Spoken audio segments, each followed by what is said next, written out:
दोस्तों, बिहार एसएससी सचिवालय सहायक से संबंधित सभी अभ्यर्थियों के लिए जरूरी वीडियो है। अगर आप रेस से बाहर नहीं होना चाहते तो फटाफट आपको ये काम करना है। तो चलिए सभी चीज़ों के बारे में देख लीजिए, आपके पास समय अब कम ही है। यहाँ पर आप देखिएगा तो यह बिहार एसएससी तृतीय स्नातक स्तरीय यानी सचिवालय सहायक पोस्ट का ऑफिशियल विज्ञापन है। 6 अप्रैल 2022 को विज्ञापन संख्या 01/2022 के अंतर्गत वैकेंसी दिया गया था और फॉर्म भराना जो शुरू हुआ था 14 अप्रैल 2022 से। जब विज्ञापन पब्लिश किया गया था उस समय टोटल पदों की संख्या जो थी 2187। बाद में इसमें और कुछ पोस्ट ऐड किया गया। अब पदों की संख्या 2187 से बढ़ गया है। अब यहाँ पर मेन चीज़ें की बात करते हैं। यहाँ पर आप देखिएगा तो फॉर्म जब निकाला गया था तो यहाँ पर जो डेट दिया गया था, उम्र सीमा के बारे में यहाँ पर ये सब चीज़ें तो आपको पता ही होगा। जब भर्ती आई थी उसमें आप लोगों को बताए भी थे फॉर्म भरने का सारा कुछ कंडीशन, कैसे क्या सिलेक्शन होगा। तो यहाँ पर आप देखिएगा पेमेंट करने का, तो ऑनलाइन रजिस्ट्रेशन करने के पश्चात परीक्षा शुल्क आवेदन पेमेंट गेटवे से 14 अप्रैल से लेकर 15 मई तक जमा किया जा सकेगा। 15 मई तक डेट रखा गया था। फिर फॉर्म भरने का जो लास्ट डेट है सबमिट 17 मई यानी 2 दिन बाद तक रखा गया था। फिर इसमें अभ्यर्थियों के हित में इस डेट को बढ़ाया गया। और यहाँ पर और चीज़ें देखिएगा आप, तो अभी यहाँ पर सिलेबस के बारे में बताया गया। यहाँ पर ऑनलाइन आवेदन पत्र भरने से तिथि अन्य निर्देश। तो ऑनलाइन आवेदन की जो तिथि शुरू था 14 अप्रैल से लेकर के 17 मई तक, फिर इसमें 15 दिनों का और डेट में वृद्धि किया गया। टोटल आप देखिएगा तो 1.5 महीने का समय दिया गया है और ये बिल्कुल पर्याप्त समय है। अगर आप अभी तक फॉर्म सबमिट नहीं किए हैं तो फटाफट सबमिट कर लीजिए, क्योंकि आपके पास समय नहीं है। और यहाँ पर देखिएगा तो एक और चीज़ लिखा हुआ है कि परीक्षा के ऑनलाइन आवेदन समर्पित करते समय अभ्यर्थियों के पास सभी प्रमाण पत्र, साथ में अंक पत्र मूल रूप से होना चाहिए, यानी मार्कशीट रिजल्ट आ जाना चाहिए। और सबसे बड़ा यहाँ पर देखिएगा, सबसे मेन जो है यहाँ पर 6ठे नंबर पॉइंट में अब हुआ क्या है कि रजिस्ट्रेशन का जो डेट था पहले 15 मई तक था और 14 मई को डेट बढ़ाया नहीं गया था। तो 13 मई और 14 मई को ही बहुत सारे अभ्यर्थी क्या किए कि जनरल कैटेगरी से फॉर्म फिलअप कर लिए, क्योंकि डॉक्यूमेंट उसमें आवासीय प्रमाण पत्र या फिर एनसीएल ये सब चीज़ें नहीं बना था, इस कारण से। अब इसके बाद क्या किए कि कुछ अभ्यर्थी यहाँ पर दोबारा से फिर से अपने कैटेगरी के अकॉर्डिंग फॉर्म फिलअप कर दिया। अब आपके साथ क्या होगा कि आपका दोनों आवेदन को रिजेक्ट किया जा सकता है। इसके बारे में यहाँ पर स्पष्ट लिखा हुआ है कि एक अभ्यर्थी द्वारा मात्र एक ही ऑनलाइन आवेदन पत्र भरा जा सकता है। किसी भी अभ्यर्थी द्वारा एक से अधिक आवेदन पत्र एक ही पता या पता बदलकर भरे जाने की स्थिति में उनके सभी आवेदन पत्रों को अस्वीकृत करते हुए अभ्यर्थित्व रद्द कर दिया जाएगा, यानी आपके आवेदन को रिजेक्ट कर दिया जाएगा। आवेदन जो रिजेक्ट किया जाता है, अगर आप फॉर्म भरते इसमें कुछ गलती कर देते तो उस कारण से बिल्कुल भी रिजेक्ट नहीं होता है। रिजेक्ट जो होता है 2 आवेदन फॉर्म फिलअप करने के कारण से ही। और ऐसे कंडीशन में बिहार एसएससी की ओर से कहा गया कि आपके दोनों आवेदन को अस्वीकृत कर दिया जाएगा। अब यहाँ पर कैंडिडेट ये सोच रहे होंगे कि मैं तो यहाँ पर ईमेल आईडी और फिर मोबाइल नंबर चेंज कर दिए फिर पता नहीं चलेगा। बिल्कुल पता चल जाएगा, क्योंकि आपका डेट ऑफ बर्थ तो सेम ही रहेगा, नाम, फादर्स नेम, माता जी का नाम, ये सब चीज़ें सेम ही रहेगा। इसमें कोई भी तो आप बदलाव कर नहीं सकते। अगर आप डेट ऑफ बर्थ में बदलाव भी कर दिए हैं तो फिर वेरिफिकेशन के समय आपको दिक्कत होगा। ये चीज़ें हो गया। इसके बाद यहाँ पर स्पष्ट कहा गया है 8वें नंबर पॉइंट में कि अभ्यर्थी अपना application form number, registration number, roll number, ये सब चीज़ें आपको भविष्य के लिए रख लेना है। और जो आप फोटो दिए हैं पूर्ण रूप से भरे हुए आवेदन पत्र फोटो सहित प्रति अपने पास प्रिंट निकाल करके रख लेना। अगर आप फॉर्म सबमिट कर दिए, फाइनल सबमिट कर दिए, फटाफट आप फॉर्म का रिसीविंग निकाल करके अभी आप फिलहाल पीडीएफ मोबाइल में सेव करके रख लीजिएगा। और नेक्स्ट डे जब आप मार्केट जाइएगा तो फॉर्म का प्रिंट भी निकाल करके रख लीजिएगा, क्योंकि बाद में आपसे मांगा भी जा सकता है ये सब चीज़ें आपसे।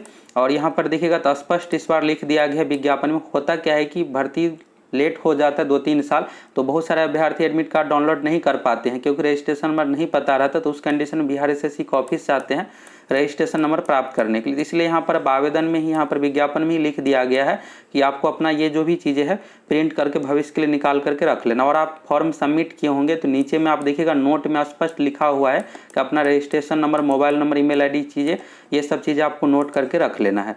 यहाँ पर आप देख लिए। इसके बाद है यहाँ पर परीक्षा फल के बारे में देखिएगा, चयन प्रक्रिया के बारे में, ये सब चीज़ें आप देख लिए। और फॉर्म भरने का जो तिथि था 14 अप्रैल से लेकर के 17 मई, 17 मई में 11:59 PM यानी रात 11 बजे तक था। बिहार एसएससी को ऑफिशियल वेबसाइट से आपको फॉर्म भरना था। इस डेट में बाद में यहाँ पर संशोधन आप देखिएगा तो कर दिया गया था। करे इसलिए देना पड़ा है कि बहुत सारे अभ्यर्थी डॉक्यूमेंट नहीं बना पाए थे, और ये जो संशोधन है 14 मई को किया गया था। यहाँ पर आप देखिएगा डेट में जो वृद्धि किया गया था अंतिम तिथि तक 30 मई किया गया था रजिस्ट्रेशन और परीक्षा शुल्क यानी पेमेंट करने का। और फॉर्म भरने का फाइनल सबमिट करने का जो डेट रखा गया था 1 जून 2022। अब चलिए आपको बिहार एसएससी को ऑफिशियल साइट पर ले चलते हैं। तो आप बिहार एसएससी को ऑफिशियल साइट पे आइएगा तो आज यहाँ पर रजिस्ट्रेशन करने का बिल्कुल लास्ट डेट है। यहाँ पर आप देखिएगा 30 मई 2022। अगर आप अभी तक रजिस्ट्रेशन या फिर पेमेंट नहीं किए हैं, फटाफट पेमेंट कर लीजिए। अभी पेमेंट करने में समस्या ये आ रही है कि अगर आप डेबिट कार्ड यानी एटीएम से पेमेंट कीजिएगा तो हो सकता है कि आपका पेमेंट नहीं हो, या फिर यूपीआई के माध्यम से पेमेंट कीजिएगा तो आपका पेमेंट नहीं होता। ऐसे कंडीशन में आपको क्या करना है कि नेट बैंकिंग से पेमेंट करना है। नेट बैंकिंग से ज़रूर हो जाएगा। अगर आपके पास नहीं है तो नज़दीकी आप दुकान से साइबर कैफे में जा करके वहाँ से पेमेंट ज़रूर करवा लीजिए, क्योंकि आप ये सोच रहे होंगे कि डेट बढ़ेगा तो अब बहुत ही कम चांस है कि डेट बढ़ाया जाएगा, क्योंकि 1.5 महीना पहले ही समय दे दिया गया है। अब इतना 45 दिन से अधिक का समय किसी भी फॉर्म में नहीं दिया जाता, 1 महीना जनरली दिया जाता है। और जब डेट बढ़ जाता है, यहाँ पर बहुत सारे अभ्यर्थी फॉर्म नहीं भर पाते हैं तो फिर से यहाँ पर 10 से 15 दिनों के लिए बढ़ाया जाता है। तो पहले ही 15 दिन का समय दिया गया है। वैसे लगभग अब सभी कैंडिडेट पेमेंट या फिर फॉर्म सबमिट कर लिए हैं। अभी भी अगर आपका पेमेंट नहीं हुआ है तो आप फटाफट साइबर कैफे दुकान से जा करके पेमेंट करवा लीजिए। आप ये भरोसे मत रहिए कि यहाँ पर डेट बढ़ेगा। देखिएगा तो 30 मई 2022 ये डेट एक्सटेंड किया गया, बढ़ाया गया था, और फाइनल सबमिट करने का 1 जून 2022 है। तो यहाँ पर आप लॉगिन कीजिएगा। लॉगिन करने के बाद इस तरह से आएगा पर्सनल डिटेल्स। तो पर्सनल डिटेल्स फिलअप करना पड़ता है। फिर पेमेंट प्रोसेस, यहाँ पर पेमेंट प्रोसेस पर क्लिक कीजिएगा। इसके बाद आपको पेमेंट करना है। इसके बाद educational details, photo, signature upload करना है। इसके बाद आपको फाइनल सबमिट का ऑप्शन आएगा। इसके बाद एप्लीकेशन का स्लिप प्रिंट करने का आ जाएगा। तो यहाँ से आप पेमेंट का स्लिप भी प्रिंट निकाल सकते हैं और अपना आवेदन पत्र को भी प्रिंट निकाल सकते हैं। तो मूल बातें यही है कि दोस्तों आपके पास सीमित समय है। रजिस्ट्रेशन का जो लास्ट डेट है आज ही लास्ट डेट है। तो आप अगर अभी तक रजिस्ट्रेशन नहीं किए हैं तो रजिस्ट्रेशन कर लीजिए। रजिस्ट्रेशन और पेमेंट करने के बाद आपके पास 2 दिन का और समय रहेगा फाइनल सबमिट करने का। 1 जून तक फाइनल सबमिट है। पेमेंट करने का आज ही तक डेट है। तो आप लोग फटाफट जाके अगर अभी तक पेमेंट नहीं करवाए हैं तो दुकान से कर लीजिए। अगर आपका पेमेंट कट किया है या फिर फेल्ड हो गया है और यहाँ पर फिर से पेमेंट करने का ऑप्शन आता है तो आप रिस्क मत लीजिए। जाकर के आप फिर से दोबारा पेमेंट करवा लीजिए, क्योंकि अब डेट बढ़ाया नहीं जाएगा और जो आपका पहले से पेमेंट है किया हुआ फेल्ड हो गया है उसका पैसा आपके अकाउंट में 1 सप्ताह में वापस आ जाएगा। तो यहाँ से आप सारा चीज़ देख लिए। और यहाँ पर सबसे बड़ा एक और डाउट है कॉरेक्शन को लेकर के, कॉरेक्शन का ऑप्शन आएगा या नहीं। तो यहाँ पर हुआ क्या है कि बिहार एसएससी की ओर से बहुत सारा डिटेल्स मांगा गया है।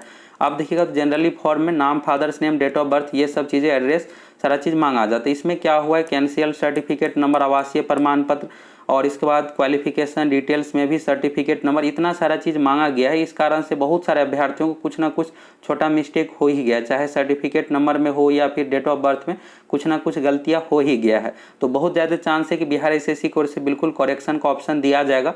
और फॉर्म भराना कंप्लीट हो रहा है 1 जून 2022 को। इसके बाद 1 सप्ताह के लिए जरूर करेक्शन का ऑप्शन आएगा। आप देखिएगा तो सेकेंड सीजीएल में पिछली बार भी करेक्शन का ऑप्शन दिया गया था। Inter level, first inter level भर्ती में नहीं दिया गया था करेक्शन का ऑप्शन, लेकिन सेकेंड सीजीएल में करेक्शन का ऑप्शन दिया गया था। तो इस बार भी दिया जाएगा, क्योंकि बहुत सारे कैंडिडेट से मिस्टेक हुआ है और यहाँ पर लाखों की संख्या में कैंडिडेट है। तो अभ्यर्थी के हित में जरूर बिहार एसएससी की ओर से ऑप्शन दिया जाएगा। अगर नहीं दिया जाता है तो इसके लेकर हम लोग अब मिलकर आवाज़ उठाएंगे, जिससे बिहार एसएससी बिल्कुल यहाँ पर करेक्शन का ऑप्शन दे और सभी छात्रों के साथ न्याय हो। तो आप लोग अगर फॉर्म फिलअप कर दिए हैं तो अच्छे तरीके से तैयारी में लग जाइए। 2 जून से एप्लीकेशन पर कोर्स शुरू कर रहे हैं।